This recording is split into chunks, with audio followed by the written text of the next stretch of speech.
except with the scythe. Carpets in their home had been slashed into small strips, and knives, hatchets, and other deadly weapons were found lying about. Miss Chapman explained that Horace Greeley had contacted her during a Ouija session and commanded her to convert the world to Masonic principles. So I thought that man would be fucking super weird as a policeman walking in on that. So I was like, who is this Horace Greeley guy? I decided to look him up, and after looking into him, I found out that he was a politician. So in 1872, he was in the presidential election going against General Ulysses S. Grant. There was a pamphlet going around that illustrates Horace on his knees begging the devil to assist him in the presidential election. And I attached the picture of that pamphlet right here. And we're going to, of course, have it on the Patreon thing for you guys to look at. So what do you think of that? I think it just shows further evidence that our government's corrupt. From this early on, the creators of the Ouija board were all Freemasons. And then he's being told to teach the Masonic way. And then he's begging to the devil, which we often talk about that with all the pedophile rings, that they're satanic. So he was probably trying to get in on the controlling the world, the country this early. And just through time, they've been planting more and more people in, and now they fucking control it all. Look in the background. That Does that building. look like the Vatican to you? Well, a little bit. Looks like the Capitol. Or the Capitol or the Vatican. Yeah, one of I those. can see both of those. All I want Weird. to know is what kind of jacket he's wearing, because that's a big fucking pocket. When you see that stomach on him, he looks like Humpty Dumpty. He does. And what kind of fucking neck beard does he got on him? Look at that thing. Is that? Oh, wait. I don't know. Is that a beard or? That's a neck beard, Dan. He's the OG neck beard. Only All I know is, neck. That Satan right there is a pervert walking around naked. Oh, he's using So- that contract as a censor bar. Yeah, do that. That's a long ass contract. Yeah, it is. A lot of terms and conditions. That's like the damn cell phone people, right? Mm-hmm. Anyways, I like that story from That was a 1892. good one. I do agree. Some good information in that for sure. Oh, yeah. So we're going to fast forward to 1900. And this is when the first recorded Ouija suicide was. And it happened in May of 1900. A woman named Mrs. Sarah Elizabeth Griffin, who was a prominent Methodist church worker, converted to spiritualism and became obsessed with responses from her Ouija board. Sarah took her own life with the poison strychnine. Of course, her death wasn't instant. It took a little while. But it was reported that as she was laying there dying, she told her husband, and I quote, "Papa, forgive me, but it was to be. They came tonight and told me I should not delay. This night they wanted me. I have done it, and I will soon be with them. Oh, how glad I am that I have been called. They kept calling and calling, saying tonight, tonight. They were relentless, and said it was decreed that I should leave at once. So I have merely obeyed the summons. But you will not be alone long, dear, for I shall come for you. Yes, sooner than you realize." Bitch, no you ain't. Ew, I would have straight fucking, up. I would have said, say what? Yeah, you're not coming for me. I'm gonna go when it's my time. Yeah, good luck with that poison. See ya. My ass is going to You go know. collect some holy water, get some sage. Yeah. Oh, no Mm. thank you. Interesting story. Mm-hmm. That's kind of crazy, though. It only gets crazier. Next one, in 1930, 15-year-old Maddie Turley killed her father with a shotgun. Both Maddie and her mother, Dorothea, were arrested and charged with murder. During the trial, Maddie went on the witness stand and described how a Ouija board used by her mother directed her to commit the murder. The judge and jury determined the murder had more to do with a life insurance policy and the mother's secret lover than the Ouija board, and sentenced Dorothea to prison and Maddie to reform school. Weird. I mean, that kind of makes sense. Insurance and secret leather. Yeah. That's fucked up to use your child like that, though. The mom actually got out of prison, I think, 2 years after she was sentenced. 2? And Maddie was in reform school until the age of 21 to when she was released. She had no record. Damn. Wow. So, yeah. Well. Knowledge nuggets. Gotta love them. Boom. Also in 1930, a woman named Lillian Jimerson of New York used a Ouija board to convince her friend Nancy Bowen to kill a woman named Miss Marchand. The board told Nancy that if she didn't kill Miss Marchand first, then she would kill Nancy. It was said that Lillian was in love with Mr. Marchand, so Nancy choked Miss Marchand with a chloroform-soaked rag and beat her with a hammer. It was Miss Marchand's 12-year-old son who found her. That's brutal, huh? Super 12-year-old son walk in and see you. That is, that's not fair to him. No. So people were using the Ouija board as like a hit list. Or to... a hit list or like an excuse to try to like plead insanity, but it didn't really work out well. No. Because they could, I mean, some of them got off with insanity, but some of them didn't. But I didn't realize there was these many accounts because all throughout the years, I mean, there's a whole lot of them. And I was like, wow. Mm-hmm. For an example, this next one in 1935, probably my second favorite. So an individual named Herbert Herds went to a Ouija seance. After the Ouija seance, Herbert's wife, Nellie, looked at her husband, Herbert, suspiciously and said out loud, "Well, I've caught you in another lie." So this was like all out of the blue. So they went just like the family I talked about previously, to this neighborhood Ouija session, right? Afterwards, when they're at home, Nellie looks at her husband and is like, "Well, I caught you in another lie." Herbert's like, "What the hell are you talking about, woman?" So apparently, during these seances, Nellie had received messages in her head from the Ouija board claiming that her husband Herbert was in a relationship with a neighbor woman and that he had given her $15,000. That's a lot of cheddar back then. Yeah, it is. Over the next few weeks after the Ouija seance, and Nellie said that to her husband, Nellie decided to torture her husband Herbert by wiring him to the bedpost and whipping him with a knotted rope. She then burned him with a red-hot poker, stabbed a knife into his shins, and forced a confession out of him by holding a revolver to his head. So Nellie left the room momentarily. Herbert was able to get possession of the gun, and seizing this chance, the 77-year-old Herbert shot and killed his wife Nellie in the back with 4 shots. This is all because of the Ouija board told Nellie that the 77-year-old dude was banging his neighbor. Oh my God. When you said the age, my jaw dropped. Like, what? Yeah. I mean, it's not funny, but it's crazy, right? It's so crazy. First thing that came to mind was like, I guess he needed a safe word or something. But then at the very end there, I was just like, never mind.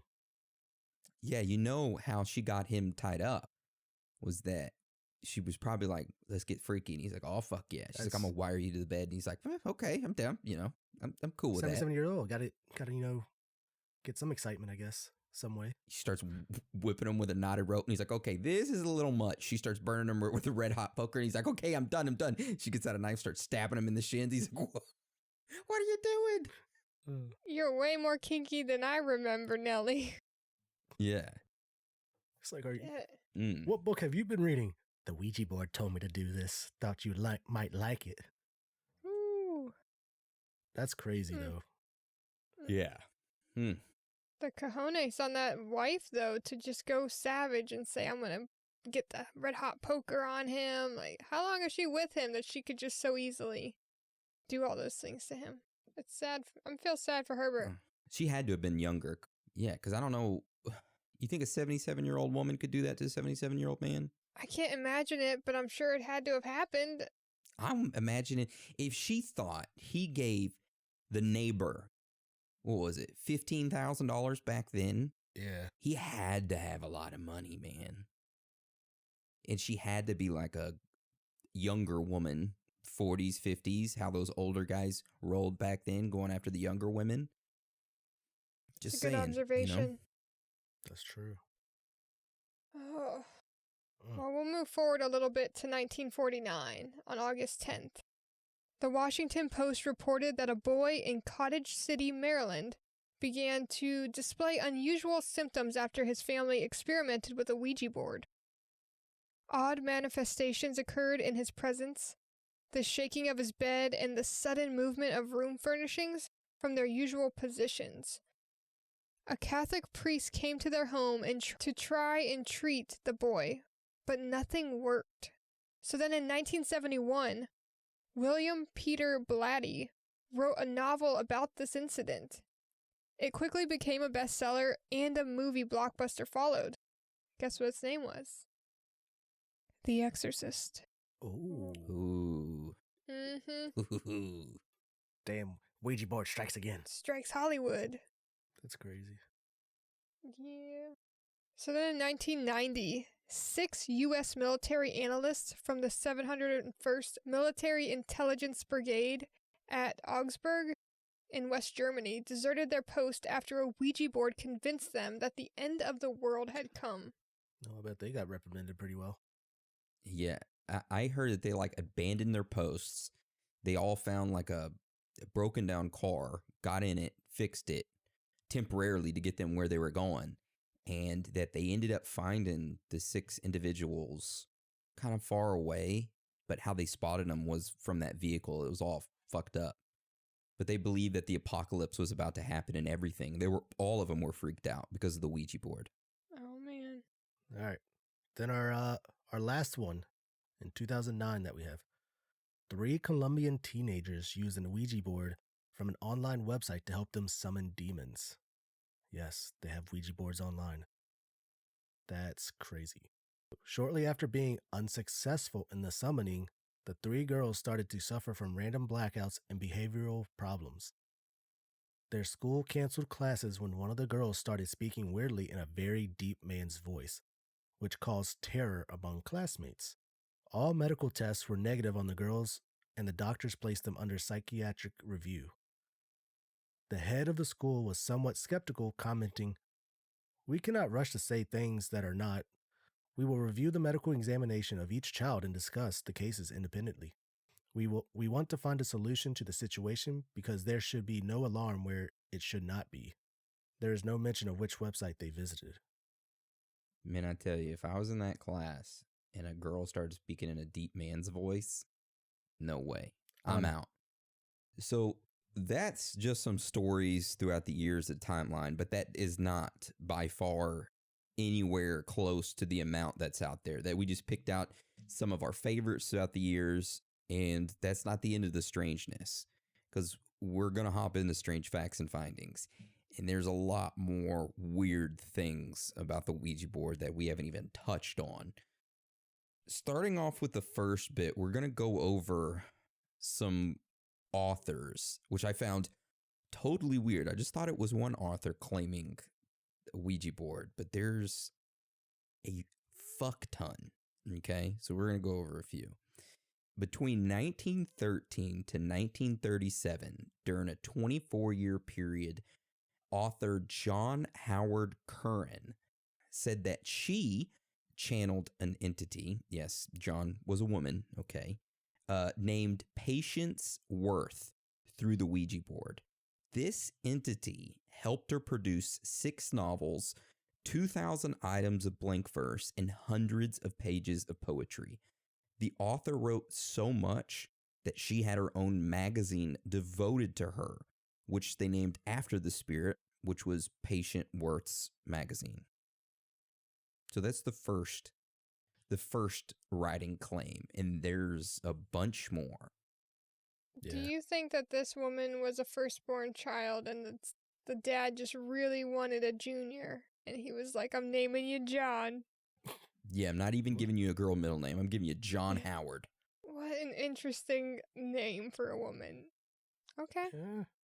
Well then, Another claim that we have comes from author and adventurer Stuart Edward White and his wife Betty. They experienced a spiritual revelation while using a Ouija board for the first time at a party.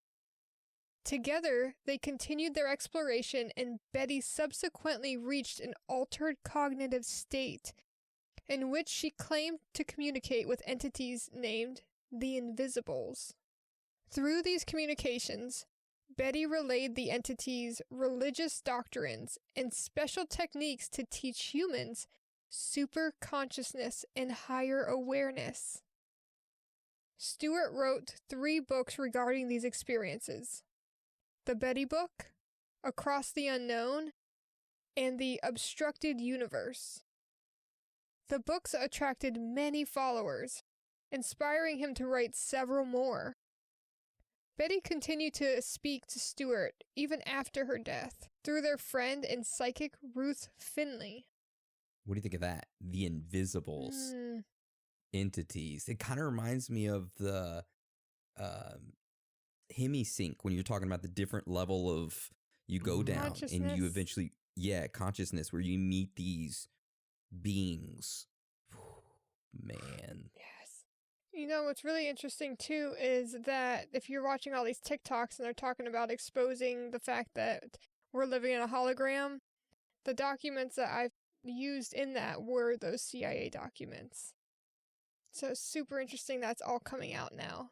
Hopefully people know it's called hemisync and can look up our episode and get extra knowledge nugget filled on it. Yeah. Oh, I love it. This next one. Can Dan read this next one? I knew. I saw it and I was just like, Dan read it? It's like somehow Aaron had set this up for it to be for me to be reading this one, because it was my turn next too. You go right ahead. Fucking Aaron must have been using the Ouija board. Which order shall I make them read? All right. This next one, English author Sax Rohmer, famous for his Fu Manchu novels and membership in such occult organizations as the Golden Dawn, credited the Ouija board with jump-starting his writing career. He asked the board about how he could best make a living, and the board replied, CHINAMAN.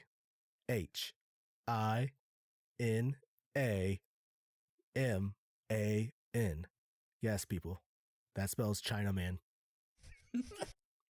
And Aaron wanted me to read this one, so now we know why.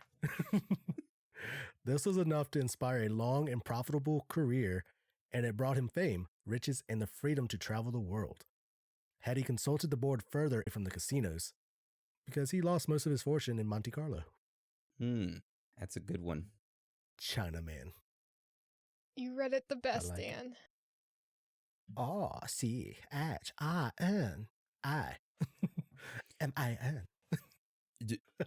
Oh my God.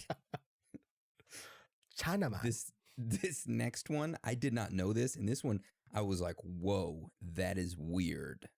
So Bill Wilson was the co-founder of Alcoholics Anonymous, and he wrote his book, The 12 Steps and 12 Traditions, in 1953 while communicating with a 15th century monk through a Ouija board.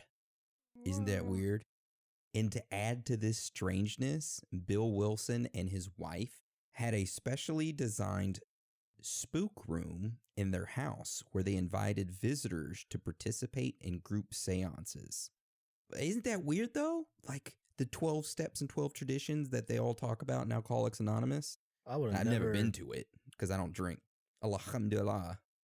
Isn't that weird that he was using the Ouija board and talked to a 15th century monk through it to write the book? That's nuts. insane. That would have taken forever. Yeah. While writing one day, poet Jane Roberts experienced a paranormal revelation when she felt her consciousness leave her body. Flooded with new ideas, she and her husband experimented with a Ouija board and contacted an energy essence personality entity named Seth. The results were several popular books by Roberts and a few dictated by the entity Seth himself. Doesn't all these claims remind you of Valis with Philip K. Dick, kind of? Yeah. And him saying that the entity beamed down the information to him? Black Knight strikes again. Interesting. I didn't think of that. I like that. Okay. But yeah, those are all the author claims. I mean, not all of them, but some that, we found throughout the years of authors saying that Ouija boards have assisted them. It's crazy just the amount there is of those claims. Still, the 12-step one still throws me off. I mean, I gotta say, it reminds me a lot of the stories in the Bible. That these beings give them messages, and then next thing you know, you have the 10 Commandments. Or all the books. Yeah. Yeah. I just pictured a fucking stone tablet Ouija board. Jesus Christ. Goes to the top of the mountain, there's a fucking Ouija board just sitting there for him. Hey, you never know. Never know. Yeah. Give me your answers, great one. Write these down. Your writing's too slow. Fucking strikes down. Next one we got, it's not an author, it's a town they call Sleeping Town. El Cerrito, California, made the national news on March 7, 1920, with the headlines, "Whole town, Ouija mad." Horrified police arrested 7 people driven insane after using a Ouija board. One girl, only 15, and found naked, explained it was because she could communicate better with the spirits. In the following days, the madness spread to others in the town, including one police officer who ripped off his clothes and ran hysterically into a local bank. Ran into a local bank. Oh my gosh. Okay. Had to collect myself. Officials quickly held a town hall meeting and decided to bring in mental health professionals to examine the entire population of 1,200 to prevent any future outbreak of Ouija mania. They made the rational decision to ban Ouija boards from the city limits. Let me tell you something, brother. When you go to Ouija mania, Jesus Christ. Can you imagine that shit? Okay, first off, Ouija mania reminded me of Hulkamania. And let me tell you something, brother. You don't go into this town with Ouija board, okay? A police officer ripping off his clothes and running into, was a bank? Mm-hmm. You think he fucked up and just blamed it on the Ouija board? What is up with everybody getting naked? The first case, that chick got naked and walked up and down the street. Now we got 2 here that in the same town that are like, I need to be closer to the spirits. I'm guessing clothes blocks the communication or something like that. So I guess being butt-ass naked. Or it just could be they were smoking PCP or something, and that gets your body temperature really hot, so you take off your clothes. Or that. I don't know. Kind of crazy. Ouija mania. But yeah, an entire town, and they go on and ban the board. Come on now. You really think it was the board? I think it was the government spraying chemicals over the town. I just want to know what the officer said as soon as he walked into the bank. Ouija mania! Royal I'm Rumble. armed and dangerous. Starts body slamming the clerks. Ouija mania! Set up little Ouija boards and fucking lay a person across them. Snap it to a Ouija. Sorry. That's all I can think when they say Ouija mania. That's a shirt. That's a shirt. Ouija mania. I was just gonna say that, yes. Ouija mania. Welcome to Ouija mania, brother. Anyways, I thought that was a great story. I mentioned that one yesterday, the Ouija mania. When me and Dan were on Discord for a little bit. Yeah, I was just like, did they really call it that? You're like, yes.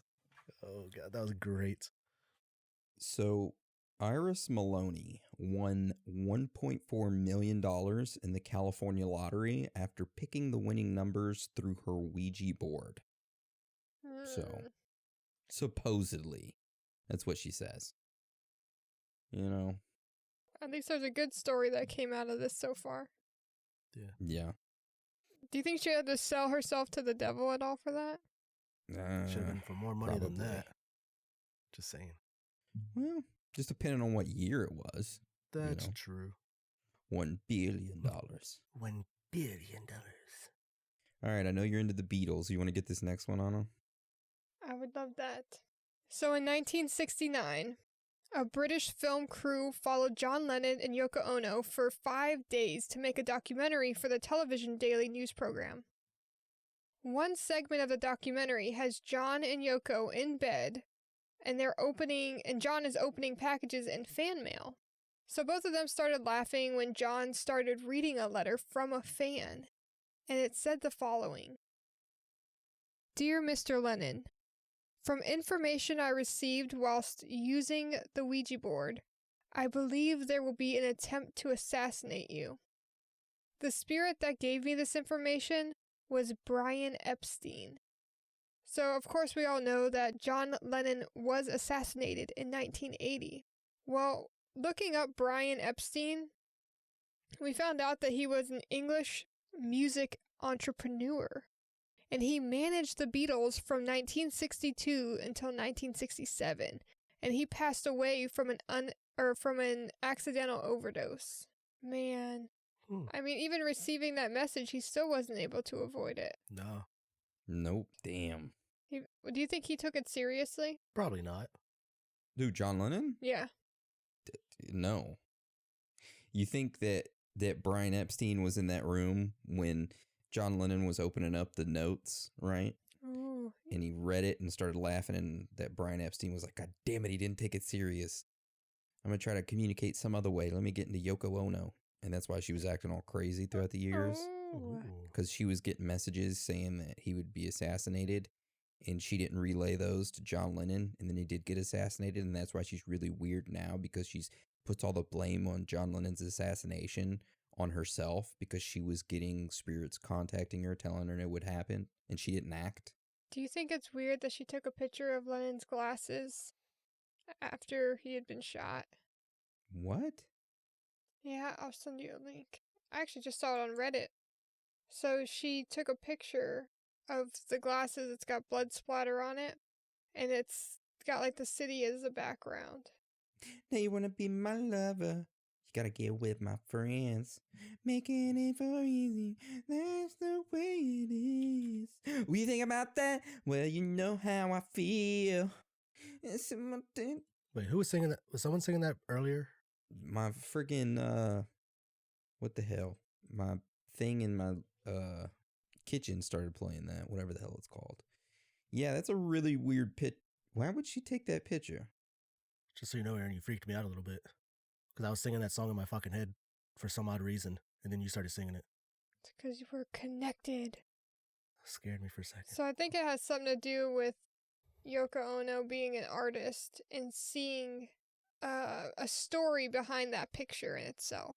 So, I mean, it is weird because of the fact that's her loved one, and she could have been capitalizing off of him for that, or she could have looked at that as a beautiful in itself art piece. Beautiful as in powerful story. So was this picture taken like directly after or like a couple days later? I don't know. I'm very intrigued at reading up about Mark David Chapman, the guy who killed John Lennon, just to get the feel of why he did it and to see if there's any links to him in the CIA or anything like that.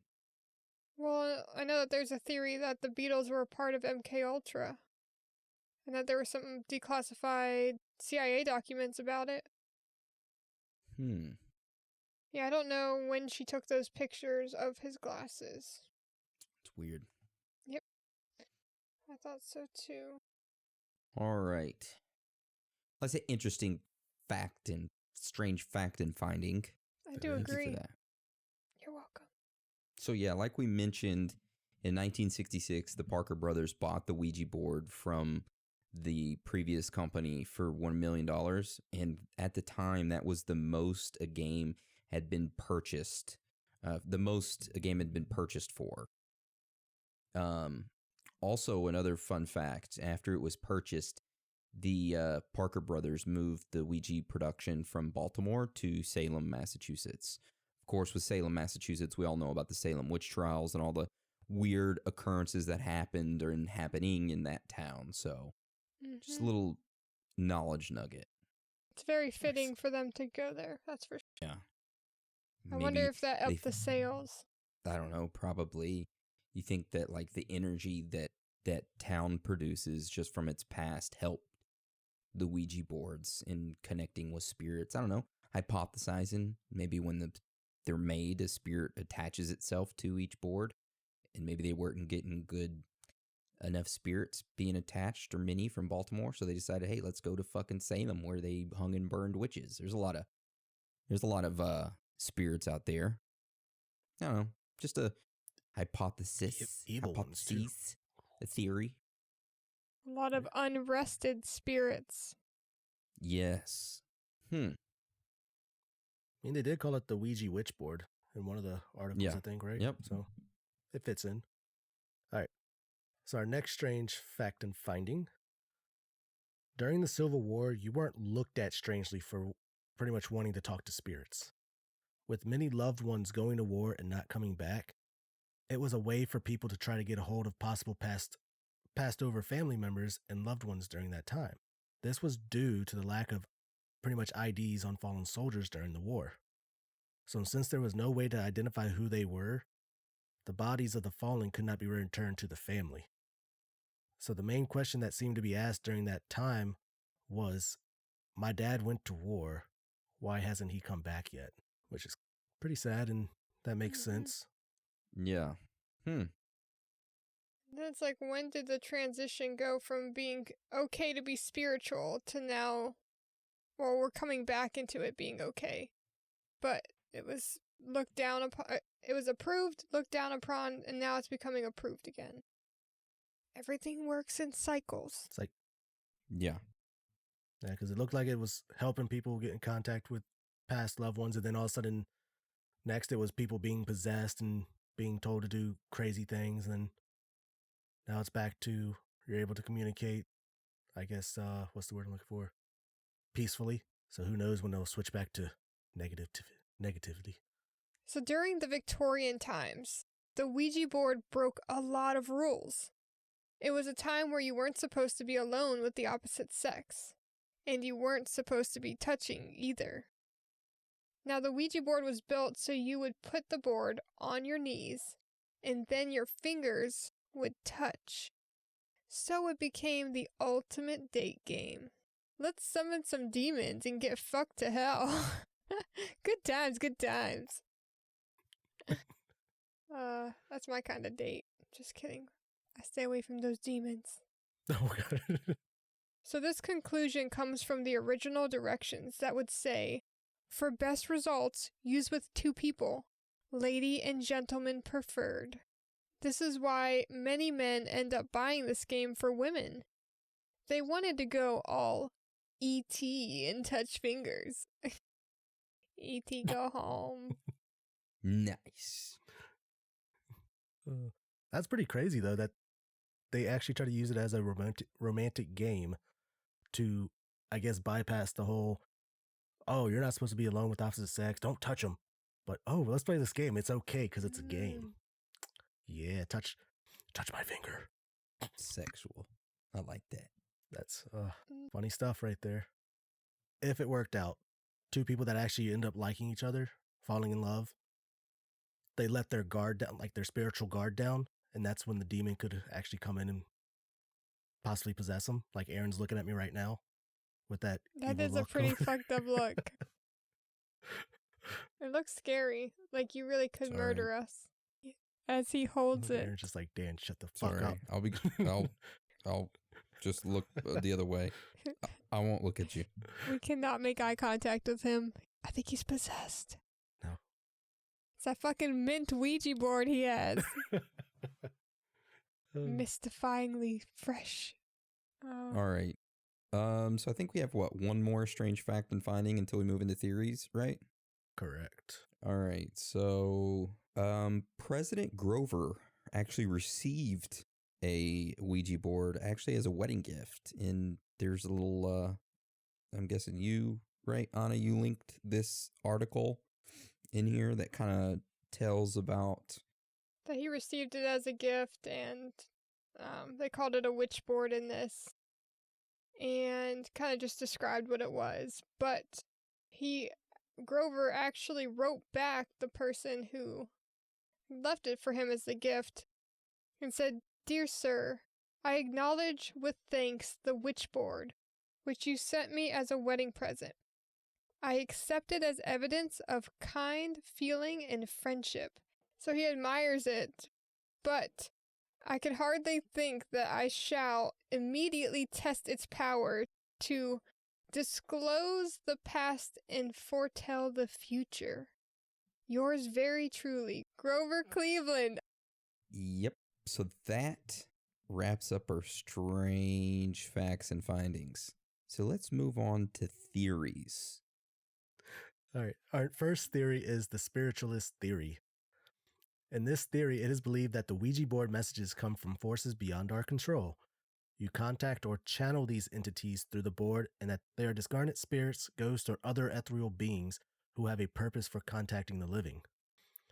Many advocates of the spiritualist theory believe that there is no harm in contacting the other realm because most spirits are benign and have important information to share. Other spiritualist theory supporters believe that no one should ever use the Ouija board, as malevolent forces can masquerade as good and cause emotional damage or death to the user of the board. As proof, supporters offer the many accounts of spirit possessions reported by experts on the occult and demonology. Okay. I think that is a pretty well-rounded theory for it, personally. Yeah. I'll save more for my personal thoughts and theories, I suppose. Yeah. I like that theory. Mhm. But I'm going to do the same. I'm going to save my spiel until personal thoughts and theories, just like you, Anna. So, all right, I guess I got this next one, right? You do. So this next theory is called the automatism theory. The idea is that while you may not know that you are moving the message indicator, aka the planchette, you actually are. Similar to automatic writing, this theory is also known as automatism and is a well understood phenomenon. Mediums in years past would hold a pencil in one hand and pay no attention as it wrote furiously. Some believed that these written messages came from the spirits, while others felt that these messages came from a clever medium. Most proponents of the automatism theory accepted that it is likely to move the planchette unconsciously and claim that the Ouija board opens a shortcut from the conscious to the subconscious mind. Collective automatism occurs when more than one person is operating the board.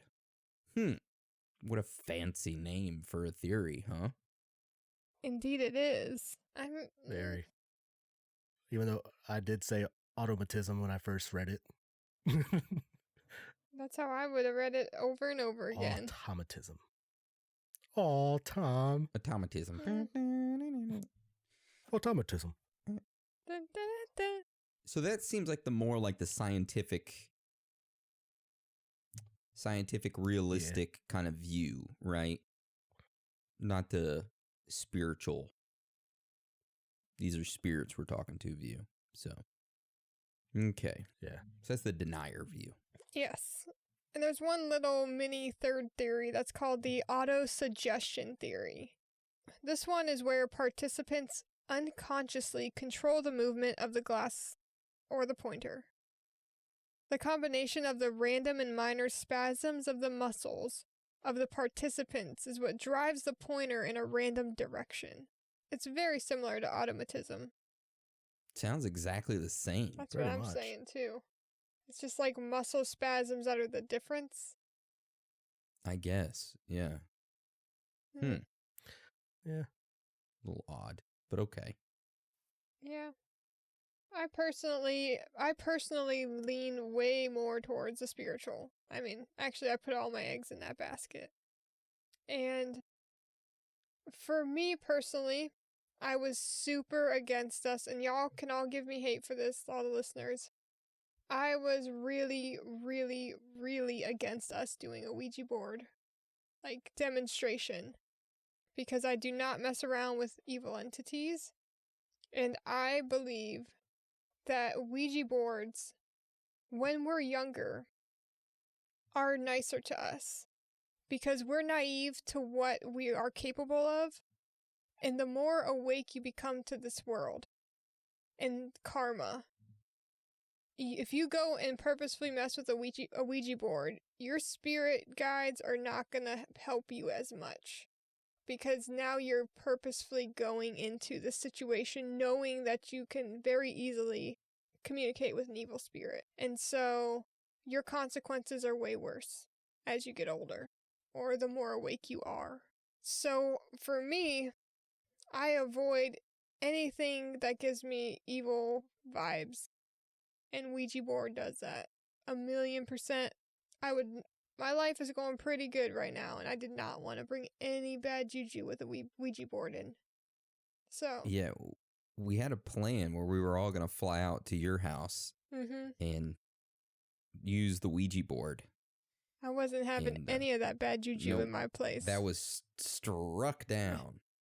So I was like, dang it, what if we go there and we just do the Ouija board in like the forest away from your house?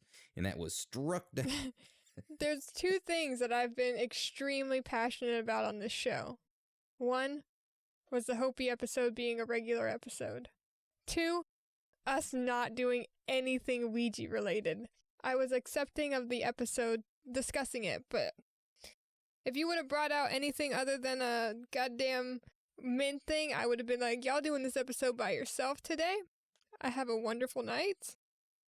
I'm gonna go cleanse your souls right now.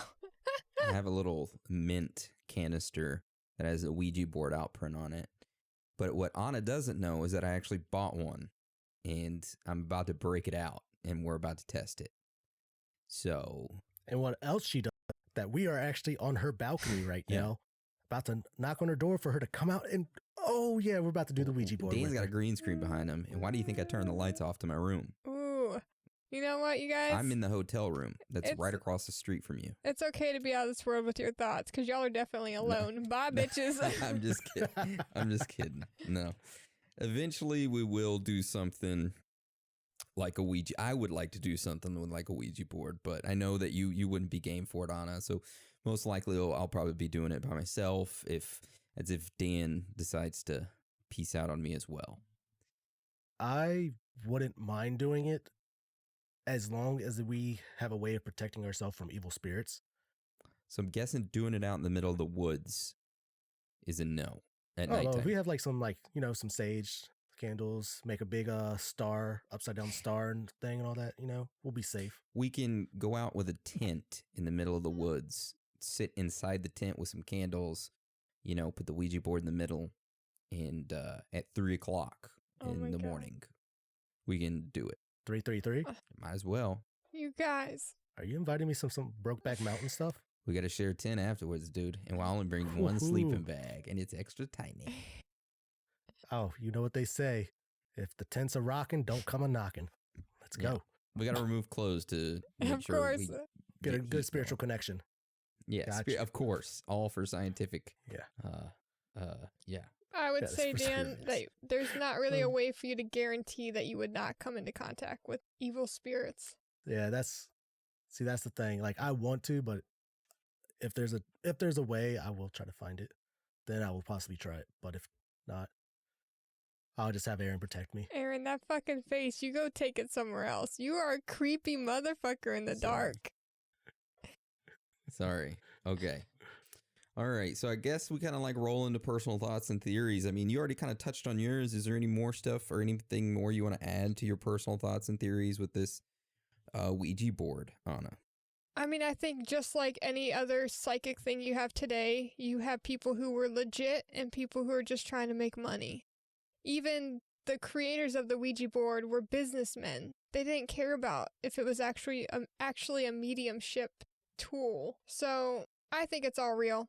Obviously, I'm so against us using one. That's how much I know that it has spirits that can attach to it and you can communicate with. There are more appropriate ways to communicate with spirits than that. So I would say it's a cool history. I really do like where it came from. but I would not ever use one. Well, I have in the past, I will say that. Oh, you Yes. have. But you won't do it with us. Well, tell us that. I'm just You know, kidding. I don't remember many of my experiences, but I played with them a lot when I was a kid. One of them was with my siblings, and we were getting it all to move around, and it ended up spelling a name that was my sister who didn't make it from like before my older brother. So we had thought we had communicated with her. She would have been born in Europe, so I don't know how she spoke English, but supposedly made contact with her. I had another friend that they had a glow in the dark version. I used to think that was so cool. You'd be in the dark and be able to do it. But it's always like just basic stuff with me. I didn't have very many bad experiences. I did go to school with this girl who did have bad experiences. I believe she had a dark entity attached to her. But when she did her Ouija board, one time she had smoke starting to come out of it, and she ran into her kitchen and threw salt on the board, and it calmed down the spirit that was trying to come out of it. She's had some crazy shit happen to her. Do you think, now this is just, I'm just wondering from your personal opinion, do you think that spirits can be conjured by anything?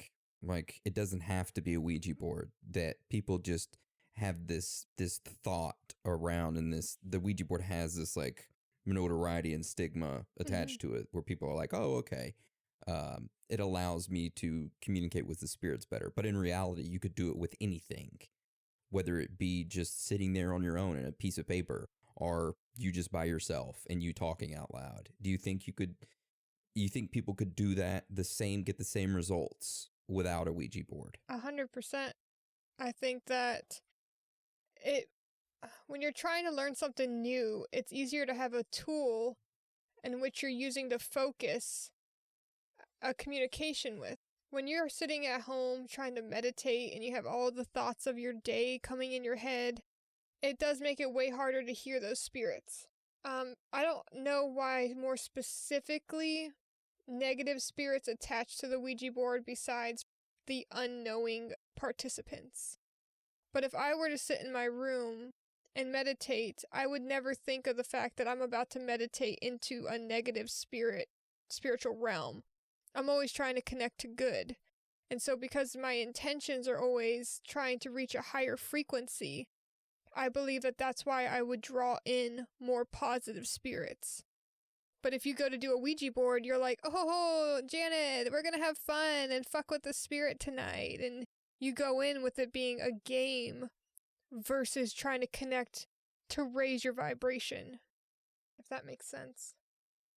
Yeah, it does. What about you, Dan? What's your thoughts on that? Do you think people can summon any type of beings through anything, or is just through the Ouija board, or Ouija board's like a beginner's way? Like how Anna said, it allows you to better concentrate.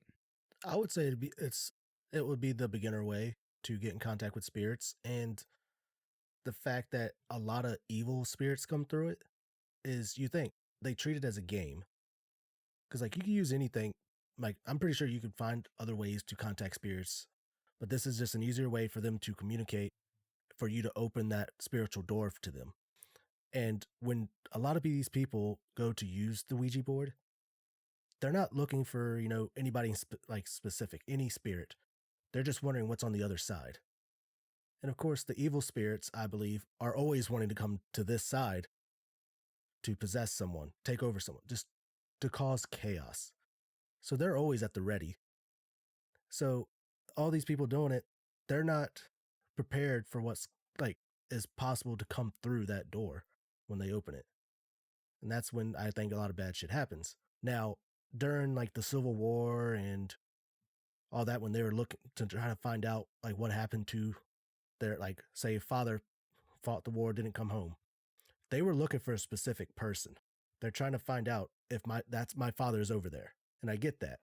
Mm-hmm. And I think that would probably be the best way. If you're actually looking for a certain spirit, certain person, then that's possibly a good way of starting off, which I would actually, I don't know how many medium experts are actually out there, actually real ones, I should say, because there are a lot of fake ones like, Miss Cleo. We all remember her. Call me now for your free reading. Yeah, that lady. She got busted for being a fake. But, I would say there are real ones out there. And if you are looking for like a certain person, I would be going to them. I wouldn't be trying this beginner shit on my own. Have you ever used a Ouija board before? Yes. Do I ever want to again? Kind of, but like I said, I would rather have a professional there. Someone that could actually, if an evil spirit was coming through it, like I wanted to contact someone on the other side. And if it wasn't who we wanted, was able to push them back, per se. So now correct me if I'm wrong, but you believe that there's good spirits and bad spirits, right? Yeah. And the good spirits are like the loved ones that we want to contact that have passed away and have gone to the other side. But then there's the bad spirits. And that if you get in contact with one of those, they can... What is your belief? Do they manifest and attach themselves to you? Do they attach themselves to the object? Do they start to haunt you? First, I would say probably to the object itself.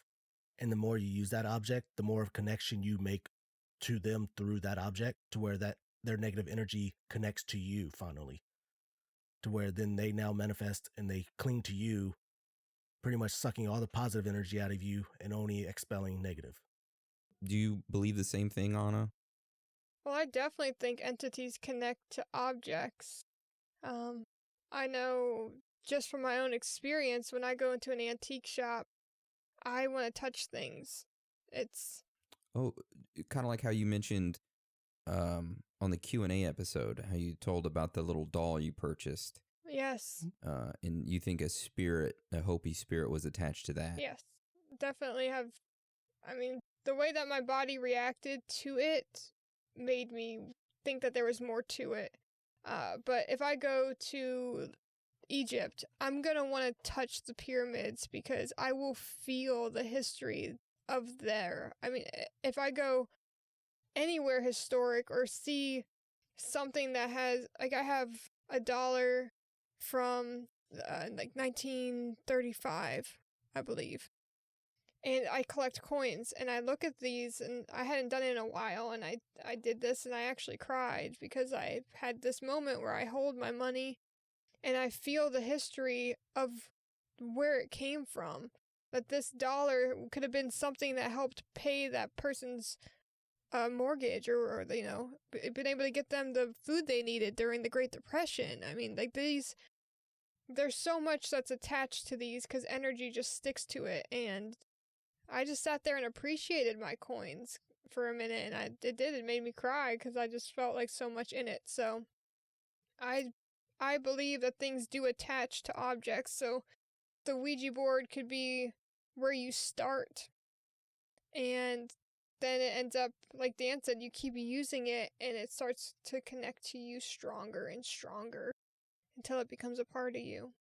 Mm. And your openness also affects it. So if you are a very closed person, you're like, this is all skeptical, you're probably going to be harder to penetrate. I know, that's what she said. But if you're like, oh, the spirits, please come and enter me, I'm offering myself to you, they are like, all right, you open the door, we're coming right in. So that does make a difference as well. Yeah. I'm not a professional, but with the wisdom. Yeah. Call me Cleo. But I do want to say, like, during like the Civil War and stuff, I feel like the Parker brothers took advantage of that fact if they knew it, because how they sold more than the Monopoly board game was in the year 1967. That was during the Vietnam War, so a lot of lives were lost then. So I have a feeling that that's probably one reason why they sold a lot more. People believing that they can use that to contact fallen loved ones. Yeah. They took advantage of that shit. Kind of shitty, but that's capitalism for you. Exactly.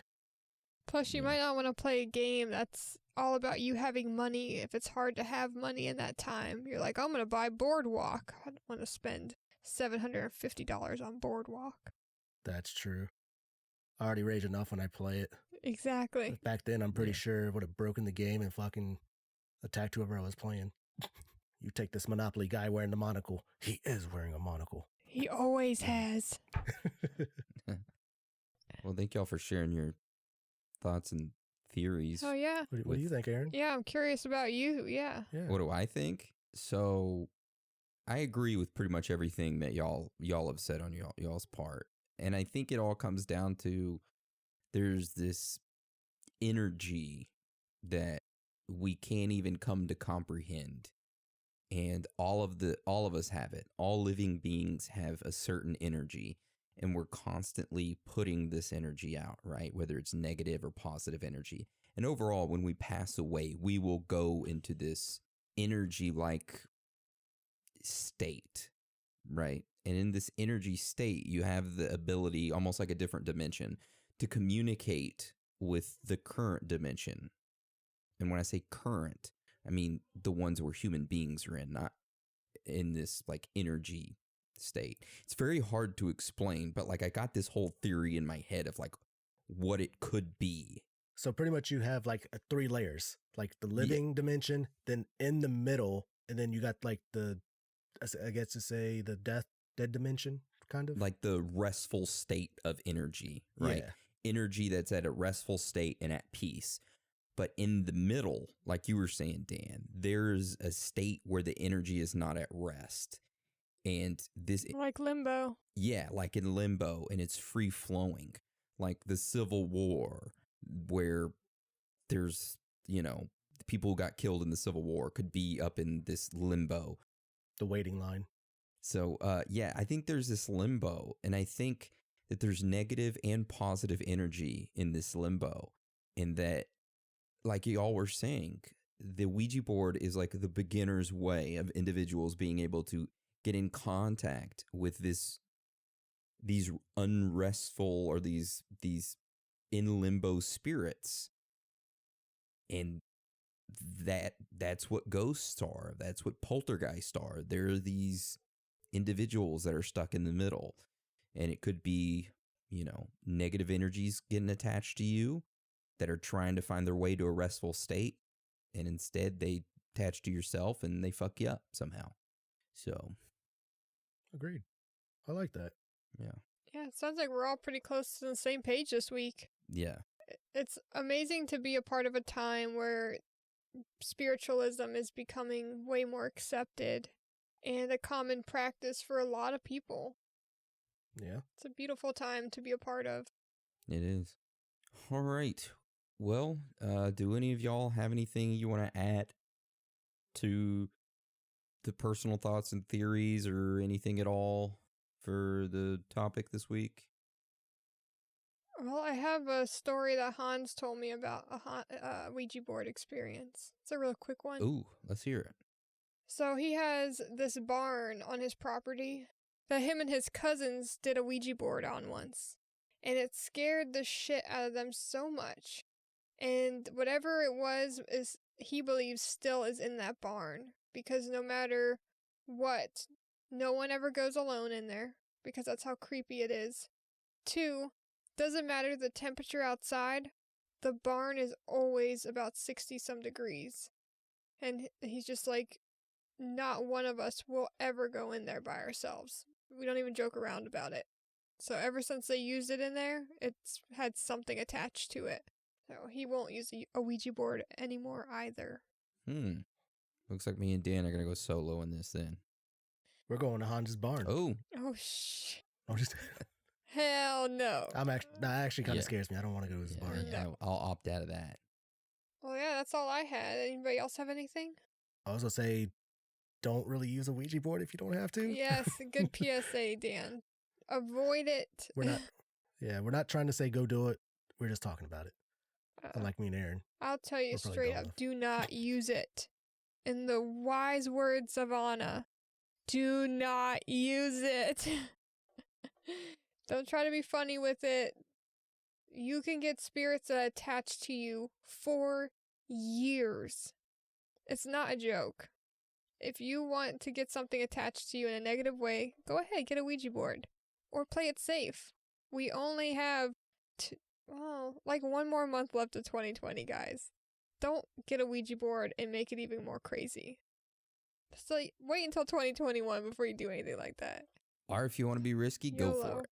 Hey, if you only got a month left, just document it. Just document it and send it to us. I do not encourage this behavior.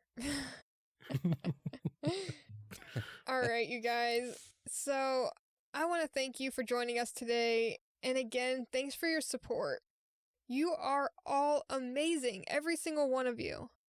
So with that being said, Aaron and Dan, do you want to roll us out? Sure will. It's okay to be out of this world with your thoughts. Because you are not alone. Boom. Because you're alone. Ooh, spooky. Ooh.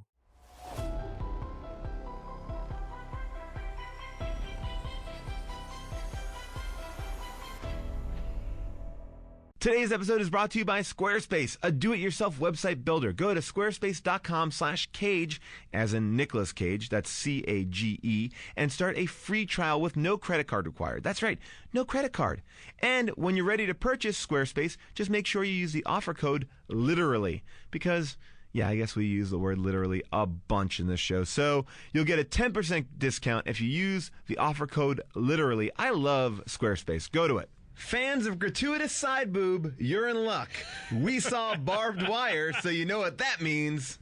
Now it's time for How Did This Get Made? We're gonna have a good time, celebrate some failure, not just be a hater, cause you know you wonder, how did this get made? Let's wallow in the mediocrity of subpar art. Perhaps we'll find the answer to the question, how did this get made? Hello, people of Earth, and welcome to How Did This Get Made? I am joined, as always, by my two co-hosts, Jason Mantzoukas. How are you, Jason? Pretty good. What's up?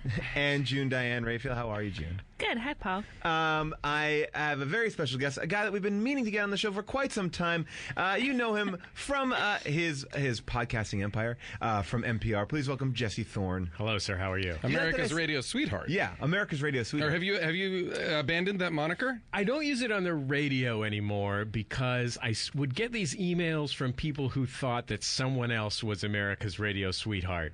And then I would have... You'd have to defend your title? They would be like, how dare you? I would say... So I used to get a lot of Ira Glass. Like, people would email me and say, the real America's Radio Sweetheart is Ira Glass. And I would email them back, and I would say, I agree. When I say it, it is a joke. Nice. It's intended as a joke. Nice. It's not to be taken literally. Well, this movie that we watched should be intended as a joke. Holy cow. First of all, Paul, I have to say, I don't know if what we saw you could even classify as side boob. Because that's kind of full boob. Well, in one On scene, the there side. is like full boob. Yes. There's a lot of side boob. Look, though. there's side boob, Right, there's but I guess top what I'm boob. saying is There's side enough boob as for we everybody know here. it Whoa, doesn't... whoa. I think you've just gone too far, Paul, when you say there's enough for everybody here. The fact of the matter is there is both too much and too little. Yep. They have found the middle ground that is completely, perfectly wrong. Yes, so it's a movie is barbed wire. Pam Anderson is a Pamela Anderson Lee. Yes, at right, this Lee. point. I She's wrote that married down. to Tommy Yes. Lee. Yeah. And she's like kind of a bounty hunter, bar owner, stripper, person who fights Well, I in don't the think civil... she is a stripper. I have to take issue with that. Okay. I think we saw her Stripping. to simply collect one of her She was undercover. bounties. Yes, Yeah. exactly. No. That was at her bar, wasn't it? No, that was at another bar. Oh, okay. She Although also that other is. bar seemed pretty close in proximity, Yeah. so it would follow that. Well, no, wait. What those other bar? people- The bar she started at. We should explain that in this film, Pamela Anderson Lee is a woman who wears a black leather bustier, Yes. and manages the bar from Wayne's World. No, I would say she is. See, I would go a little bit differently. I would say she wears various black leather bustiers Yes, and it changes. manages the bar from Pluto Nash. This is another movie that takes place on all the same sets as Pluto Nash. Oh, yeah. I wrote down, I want to talk about set design in this movie. Oh, because it was bananas. Yep. I mean, so much so that there is like a computer joystick on one scene, and the bar, it's like the bar, things are smoking. I don't understand what's in the You bar. never It's get like, any sense of that space and No. what the levels are in that Hammerhead, space. the bar. Hammerhead the bar. It is as if it is. When the movie started, I felt like we were having all of our movies mashed into one. It is Yes. the bar from Roadhouse and Pluto Nash mashed together. With some Judge Dredd thrown in too. Yep. It's another. Well, let's just set the tone for the film. This is the opening credit scroll that goes up, just to give you an idea of where we're at, what's going on in the The world. opening credit Nick scroll. Nailed Yes, it. that was really good. The old democracy is overthrown by a tyrannical new group called the Congressional Directorate. Every city in the nation is under martial law, except one, Steel Harbor, the last free city. A secluded island of shrinking independence, it is a place marked by chaos and crime, providing a home for a new kind of mercenary.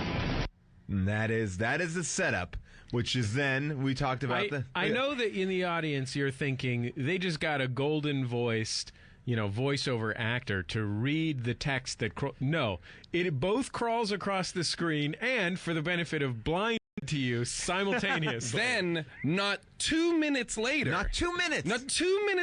Pam Anderson in voiceover says all of the exact same stuff in a slightly different. They reiterate the setup of this. They talk about they reiterate where they are and what's happened. They reboot every 5 minutes as if it's Memento. Yes. You have to assume that a studio executive watched the first cut of this film, said, "I'm sorry, director of Barbed Wire, but the setup of your world is completely incoherent." And he said, "So I should repeat it a few more times?" Yes. That was his take See, home I from have that. a different theory. I think that the setup was always in the script, but then Pam Anderson came in for a very long day of ADR because she is, and for our listeners, like that means a day where you go in and record over some of your lines if there's sound problems. Or all of your lines. Sounds like every single one of her lines is ADR. There So I are think when they were huge- there, yeah. they just said, "Why don't you read this as Why well?" don't you read the entire script have it. and we'll just take the lines Yep. that you think work. Exactly, and then that made it into the final. This is meanwhile all over. The opening title sequence takes place, which is just essentially Pam Anderson doing a wet T-shirt contest, like water all over her, like crazy, sexy. It's a bar. There's shadow nipples in this. Yes. There's nipples You keep shrouded in thinking you're shadow. seeing nipples, but you're not. I was like, oh, she gets naked in this? By the way, I love this strip club that she's stripping at in the beginning because it's like a Gallagher-themed strip club because there's plenty of water, almost a monsoon amount of water, and the waiters are in, like, ponchos. So the waiters are like, oh, I get soaked here every night, so I have to wear ponchos. So. And she is hit in the head with a giant hammer at the end. Yeah. Have you never been to the sexy nightclub at Marine World Africa, USA? I mean, that much water. She was actually in character as an orca in that scene. That much water in a strip club is disastrously unhygienic. There is just waterborne diseases all over that place. Imagine Flashdance and then times that bucket of water by a pool. Yes. Like that, like a pool full of water. There Like- wasn't any. There weren't any drains. No, on the and this is stage. like a That was just- dystopian future. So Yeah. this is the water is not clean. There's I'm not sure. a lot of infrastructure investment. No. In Steel Harbor? No. Are you kidding? I don't Harbor- think so, Jesse. Steel Harbor, by the way, this whole movie looks like it was shot on the docks of Los Angeles. Even if they were like downtown, Yeah. it's the docks. Yeah. They're like the airport's right past here. The You're docks. driving down a dock. There is no way at the end of this road is an airport. The end of this road is water. They spent all their money adding levels to the bar. Like they're like, Yep. they got a warehouse. The and they're like, bathtub level. one level? They're like, no. Yeah, and making things that wouldn't explode. And let's just talk about our introduction to the character. Obviously, is Pam Anderson stripping, so we get the sense of her right away. But then some guy in the audience yells, "Take it off, babe!" At which point, Nope. we don't know. This is like when Marty McFly is called chicken. This sets her off. She takes off her stiletto-heeled shoe, chucks it across the room. It punctures the man's head, killing him. No, he's not killed. Oh, he's not killed. He's okay. not killed because a moment later he is being dragged out of the place semi-conscious. Oh, was he semi-conscious? Yeah, All right. he was like an A-team killing. Okay, all right. He's not really killed. Okay, good. But don't take that the wrong way. She kills about 4 dozen other people in the rest of the movie.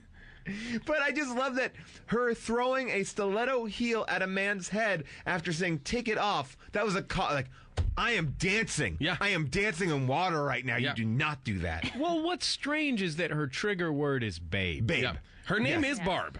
So it's, I mean, there is a real problem there of like, I didn't call you babe, I called you Barb, that's your name. Like, she could easily mishear a lot here. It's not great. Let's also, go ahead. I gotta say, though, there were points in this movie where I was into sort of this weirdly feminist character who's not, you know, she's not afraid to wear her sexy little outfits and be badass and get upset when people call her babe, which I can understand. She's a real third wave feminist icon. Yes, but Just it's FYI, just tricky because the if you are first keeping moment, track of, if you want to just piece together how Pam Anderson looks, her waist during the movie was 17 inches.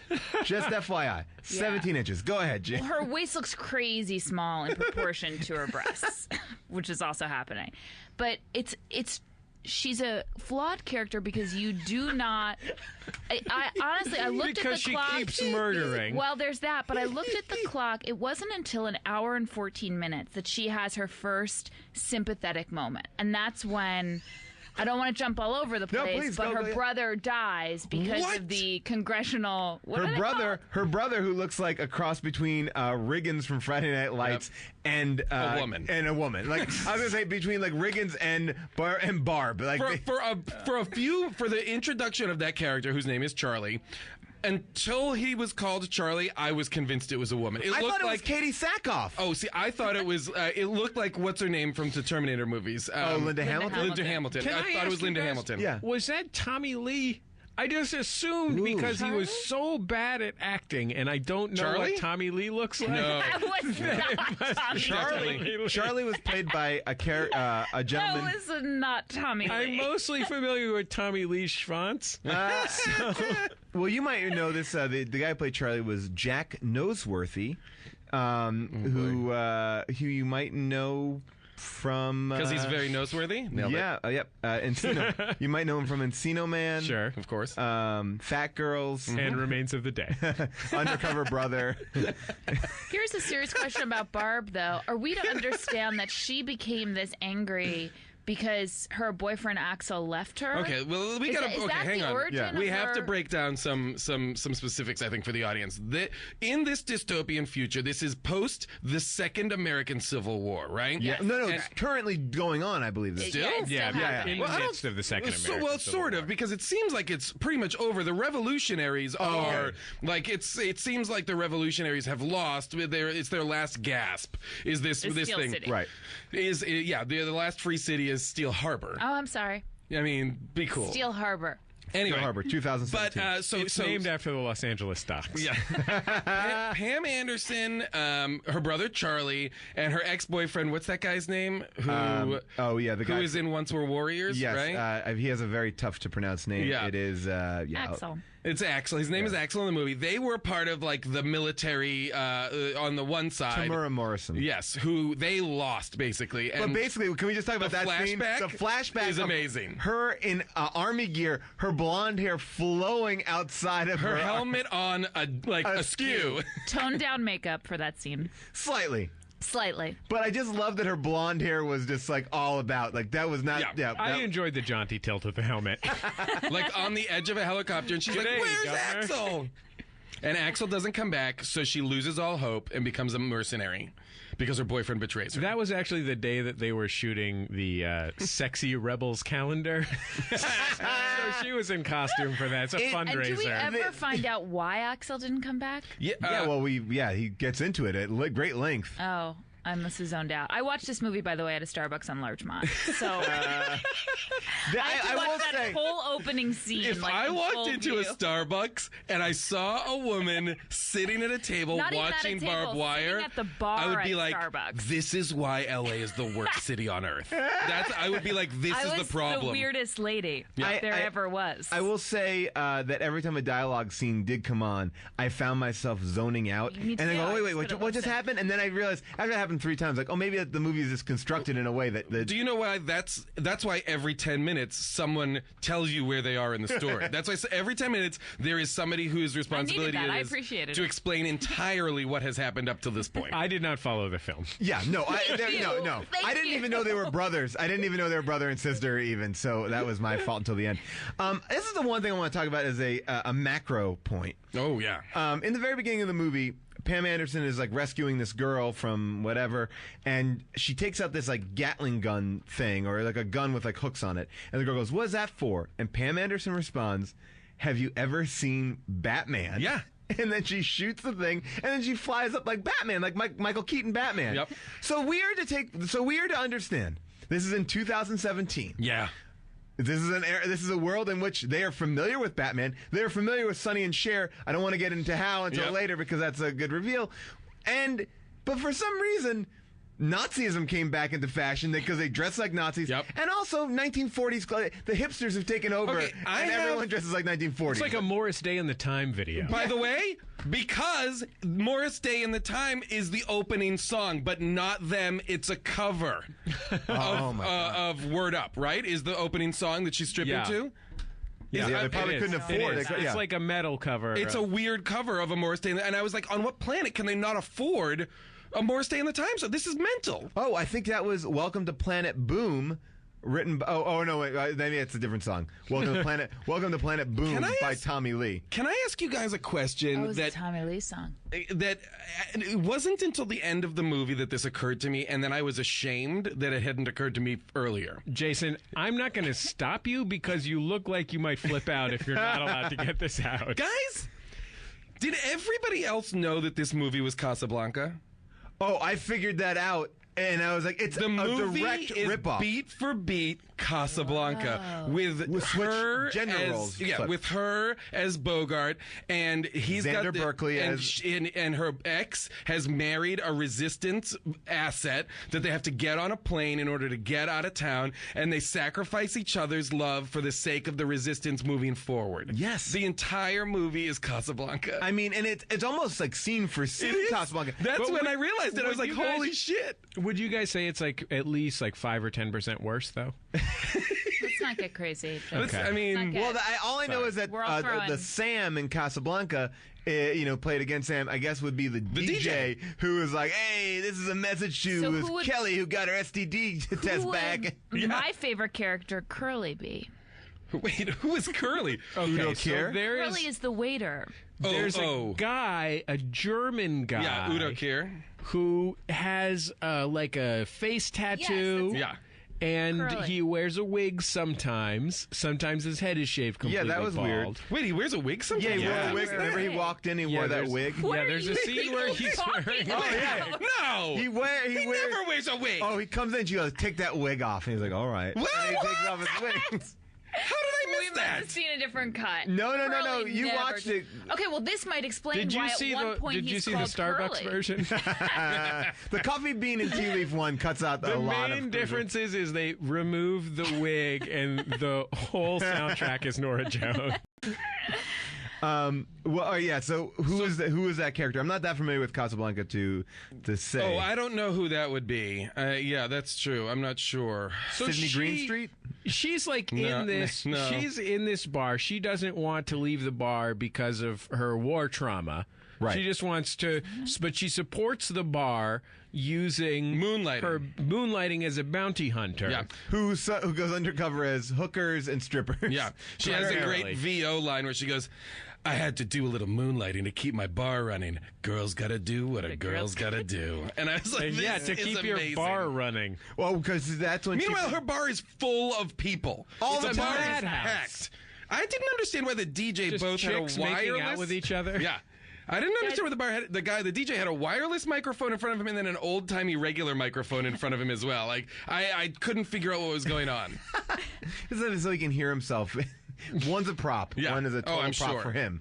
I want to talk about the scene that boggled my mind, the torture scene in the beginning where they're torturing a woman's boobs, right? Yeah. Boobs and pussy. Vagina. She's wearing a metal torture bikini. Yes, a torture bikini and it's like shocker again. It's like to her boobs, and then they electrocute her through boobs and vagina. Yes, it literally is like so overtly just like I want metal torture devices that are just covering her tits and pussy. Yes. And that's what. And then he pushes a button and she goes crazy. It's hard to get behind that. And it's in a boxing ring for no reason. Did that give you second thoughts about your barbed wire in conversation with Naomi Klein? Yeah, fantasies? that was a tough one to work through. Yeah, is barbed wire, like, what do you think of Barb? Well, as I said, it was an hour and 14 minutes till she has, like, her first human moment. But is that in the a movie. good thing? I thought it was tough. I mean, what I appreciated about her was that she uses her sexuality in sort of a powerful way, but I wish we had seen her just also use her brains and, moxie, I'm sorry. But no, she doesn't have brains. She doesn't have brains. She's a stone cold dum dum. Can we just? I just want to give people an idea of the crackling dialogue. This is when Barb, who has not seen her husband or her boyfriend for quite some time, they reunite. So you would think this is like a moment where there would just be a little bit of something. I actually had to edit this clip down because there's so much pausing between all of her lines. But this is while no doubt somebody is saying into her ear her next line. Yeah.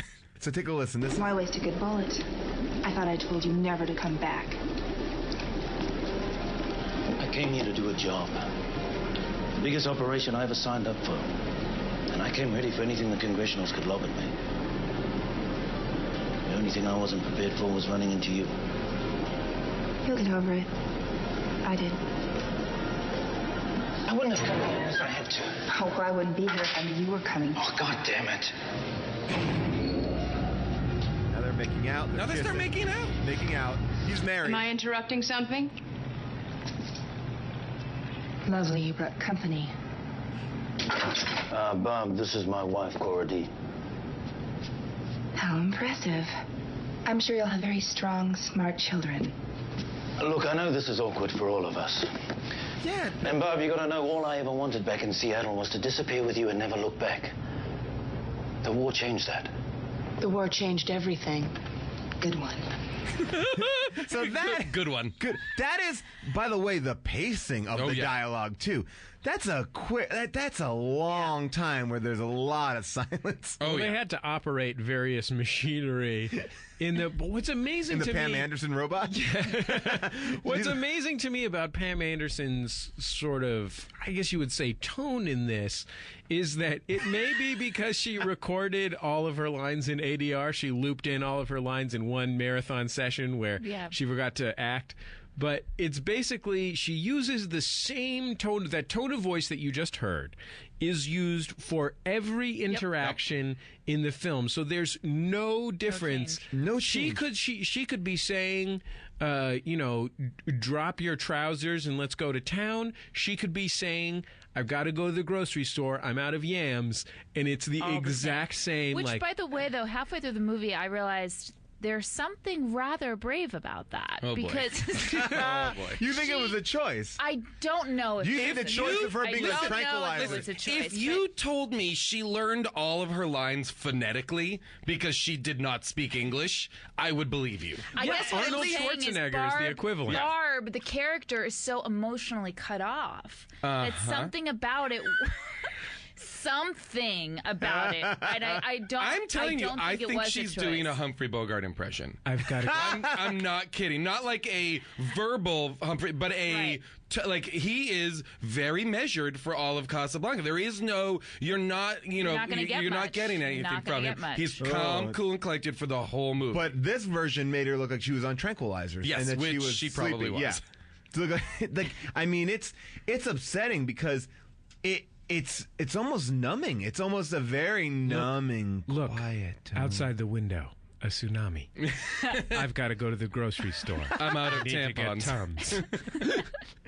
I love it. At one point, she changes out of a bustier, so you can have a little bit of a sexy scene where she's like getting undressed, and changes into a different bustier. Well, that scene is also in front of our good friend Xander Berkeley, who, by the way, we need to talk to Xander Berkeley about this movie. With Xander, 100%.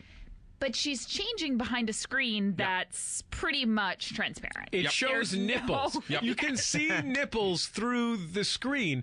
Do you have any idea how hard it is to get a good profile on a nipple? You have to have a very prominent Jesse, nipple. I really do. Thank you. I really do. What kind of needle were they threading for this PG-13? Because they're like, we gotta show as much as we can. Like, I've never seen a movie come so close to full-on nudity. And the Is only it rated time PG-13? It has to be, right? I think the there reason is. why, There's only by the one way, full-on boob, and inexplicably, it's in front of her ex-boyfriend and his wife. Right. But that's covered in covered in. No, that's when she opens her robe and one tit is exposed. Let's talk about this. Is after the bubble bath. I think it's important to address the problem with the nudity in this film. You go to see a film starring famous Playboy model and famous boob haver Pamela Anderson. Lee. Yes. Lee, you're going. It's going to work out. You're expecting at least some nudity. So and this is what you get in the opening sequence. There are moments where you think you might have seen nudity. Yes. So they set it up. They're like, you know what this is going to be? A nudity-centric film. Then there's nothing but bustiers for an hour. There's an hour of bustiers, and you think, well, they're at least going to have a steamy sex scene. The one brief moment of nudity in this film is just she drops her robe and puts on something else. It's just her changing clothes. Yeah. She's not embarrassed. Millions of people have seen her naked in sex tapes, in magazines, in videos. Why? This is my theory. Yes. I have a theory on this. You know how a lot of famous actresses will have a clause in their contract that says that they will not do nude scenes? Yes. You know about this. I think she may have a clause in her contract that says she has to appear nude in the film. And so because they had written a film with no sex, they just had to add one part where she changes from a robe into a dress so they could briefly show one of her boobs. PG-13. I think they saw this as a potential franchise that has like superhero-ish type vibe. There's no blood in it. There's nothing like this. I think is a PG-13 grab, and you can have like a fleeting tit in a PG-13 movie. Can you? Yeah. Can you only have one? Though? If it's non-sexual? No, it was rated R. Rated R for violence, nudity, and sexuality. Oh, That's then I don't crazy. get it. That is crazy. I'll tell you why, because I think ultimately they probably tested it this way. I mean, I think the character has a big problem in terms of likability. I think they probably felt we do not want to make our heroine a sex symbol. She pretends to be a whore. Wait, what now? That's why the movie stars Judi Dench. June, what did you just say? Okay, here's we the don't thing. want our heroine to be a sex symbol. We have cast Pamela Anderson Lee. 90% of her tits are out during this movie. Everybody in America knows what it's like for her to swallow an 11-inch cock. Like, there's no way that's possible. I think it would make her more likable if she was naked. I disagree. I would have liked a naked gunfight. Yes. Right? I'm capitalizing on that if I'm making this movie. June is legitimately upset I'm right now. very upset. I'm very upset. We are Here's insulting Eastern Promises style. The other thing I think might have happened is that maybe they felt I do not think that her breasts hanging low. They don't hang low. They're There's proud. one shot of them, though, where they're not in a bustier, and they look very different from the rest of the shots where they are in a bustier. Mm-hmm. And I think they probably felt she is sexier with being almost entirely nude, but not nude. I don't. Can I ask you a question? Would you say? I know that you're. It seems like you're concerned about us insulting this. Would you say that Pamela Anderson Lee is a Carrie Nation for our time? Look, I have to say, I'm serious about this. I do think this could have been an awesome movie with the right female lead. It could have been a especially campy, at the fun, time it came out. And I do think that the size of her breasts are so pornographic already in clothing, Yes. that to reveal them on camera would have you. At what point do you reveal them? Because men are waiting to see them the whole time. In Well, the they grand try in the finale. first, Then reveal. That's my point. Well, if you're gonna, no. if you, I would have gone straight into it. I would have just been like, now she's naked, and now she's gonna be naked over here, or not naked over here, or whatever. She could have, she could seduce someone, I guess or she my could point is, shoot. like, I don't she's care. always naked. Places, nudity, Who cares? not nudity. But it's almost like, to me, it almost seemed weird that she wasn't naked. Yes. Based on the presumption that we have of her in society at that point being like absolutely a sex symbol. But In don't my you mind- think in that my it goes mind- back to why she doesn't want to be called babe. But in my mind, though, then it should be a PG-13 movie. Yes. Like if I knew this movie was R, I think I'm looking at it in a very different way. I guess so. By the way, I don't know if they knew how to advertise this movie at all, because I'm looking at a poster online, and it says, "From the producers of The Mask."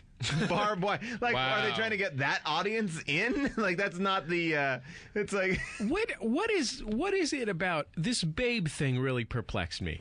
Because if it was bitch, Right. if it was Yes. if it was some word that is Bitch would be great. generally considered Yeah, babe is not. I totally understood it. because it's Guys, dismissive. Wow. Yeah, because it's being called a baby. It's completely. Oh, really? Or a wow. hero. We It have could be being called a hero problems pig. Here, I would much rather be called a bitch than babe. Really? Absolutely. Really? Yes. You'd rather me be like, 100%. oh, instead of coming and be Because like, oh, hey, that's babe, like what's going on? infantilizing her. Yeah. And that's making her small and little as opposed to what Is it she weird is. for you that they made her wear a diaper in the movie? By the way, I want to see that Again, movie. another scene that was hard for me to work Oh, through. I want to see someone change her like a baby Can we talk about the after when she made a messy BM. But it's probably so small with her 17-inch waist. Yeah. She's pooping out like She's rabbit pooping pellets. Yeah. Bloop, bloop, bloop, bloop. It's like winning. It's like winning the like a one-arm bandit. Oh, one of my favorite Bling, lines bling, bling, bling. is someone. Her real name is amazing. Gee whiz! Gee whiz! Her real name is Barbara Kopetsky. Yes. And I love that someone calls her Miss Kopetsky, and she goes, Miss Kopetsky died in the war. Yeah. I'm barbed wire. I was like, I want that line as the first line of this movie, you dummies. It comes so late in the game. Miss Kopetsky was my personal secretary. She was great with a dictaphone. Miss Kopetsky is a preposterous fake name that only a dumb screenwriter would come up with, not to be confused with the receptionist on Moonlighting. Miss Kopetsky was the president of the PTA. Any thoughts on what she did do before the war? Yeah. That's an interesting yeah. question. Oh, guys. She's a school teacher. It would have been answered in Barbed Wire 2. Yeah. I hope. That would have been a prequel in your This is also, Origin story. this Do is you have also a spec script that you'd like to show us? guys, I'm handing it out to everybody. All your parts are highlighted. The rest of this episode will be a reading of my spec script for Barbed Wire 2. I will say this is interesting. I'm just looking at this right now. The writer of the movie is a director on the L Word, was a writer on the L Word. Amazing. And the other movies that she did were she did the real L Word and Fresh Prince of Bel-Air. Those are her Nice. credits. So you're suggesting that maybe this person is an L? No, I'm just suggesting that I'm surprised that it is actually written by a woman who seems to be aware of women's issues more than like a dude. Like, yeah, she doesn't like being called babe. Like in my mind, I thought it was just like a dude wrote this movie. So it's interesting. Goes to June's point. Yep, That maybe a June. more enlightened woman.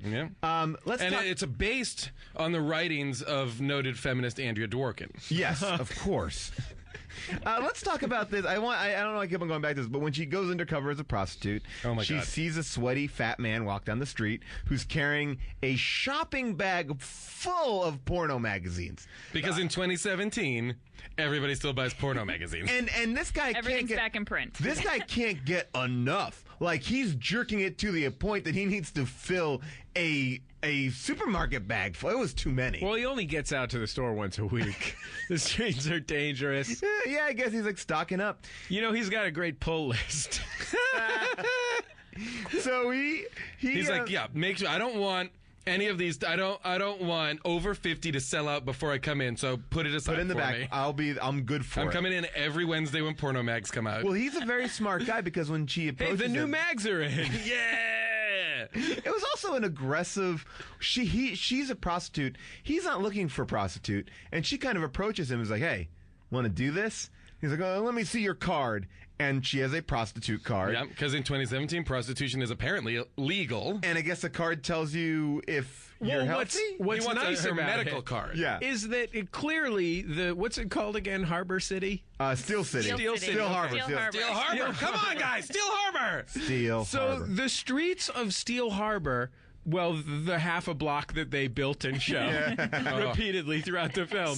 Same block. It is a nightmare. There are like people stabbing each other and people running around. However, Collecting tolls. the every which way. prostitution card authority apparently is in top-notch shape. Yeah, you cannot giving out bring back a high-quality prostitute. prostitution cards Oh, yeah. to people who have had full medical examinations. That's the one place where they really keep it on the up and up because it's a free Because they city. care. People want to get their rocks off. It's fine. It's That's why you go to Steel cool. Harbor. That's a passion project. You know what I mean? It's not just something that the civil servants are doing for a paycheck. It's also, I think, probably a pretty powerful statement about legalizing prostitution. yeah. Look, this You know? movie is about forwarding a lot of agendas, as we've seen so far. The brother who we talked about, Oh boy, Charlie. Charlie, blind. Blind as Yep. a bat. Blind as a bat, but not really, because he seems to see everything without any movement. There's literally a scene where Barb is passed out, or almost on the verge of passing out, with her legs up in a booth. He comes in, there's no motion. He goes, oh, hey. Like, he knows where she is. Just what like she's when the guy hides something in the bar, Yeah. he knows exactly where it is and finds it. Basically, the guy, did he find Clint that? Howard,